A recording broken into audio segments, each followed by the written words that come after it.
প্রতিটা মেয়ের বাবা তার মেয়েকে দিয়ে বুঝতে পারে তার স্ত্রীর সাথে তিনি কি করেছেন আর কি করা উচিত। আমি খবরের কাগজ পড়ছিলাম, আমার 2.5 বছরের ছোট্ট মেয়েটা বারান্দার গাছের পাতা ছিঁড়ে ছিঁড়ে আর খেলনার হাঁড়ি পাতিলে রান্না করছে।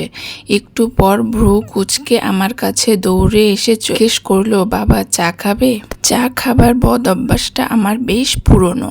আমি ওর খেলনার বাটিতে চুমুক দিয়ে খুব তৃপ্তির সাথে ওর দিকে তাকিয়ে বললাম, খুব ভালো হয়েছে মা, আর 1 কাপ খাবে?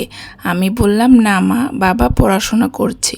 তাহলে নিডো খাও, শক্তি হবে। আমি ওর দিকে তাকালাম। আমাকে নিয়ে এমন চিন্তিত চেহারায় আমার গর্ভধারিণী মায়ের পরে আর কখনো কাউকে দেখেছি বলে মনে পড়ে না। হাত বাড়িয়ে বুকে টেনে নিলাম, ঘাড়ে মাথা দিয়ে ও চুপ করে শুয়ে আছে। ওর মাথার ঘ্রাণটা আমার চোখের পানি এনে দিল। আহা মা, আহা বন্ধন। মাঝে মাঝে আমার চোখ ঝাপসা হয়ে আসে। সব কন্যার বাবাই হয়তো আমার মতো আবেগে চোখ লুকিয়ে কাঁদেন। আমার বিয়ের সময় বিদায় বেলায় আমার শ্বশুর তার মেয়েকে বুকে জড়িয়ে কেঁদেছিলেন।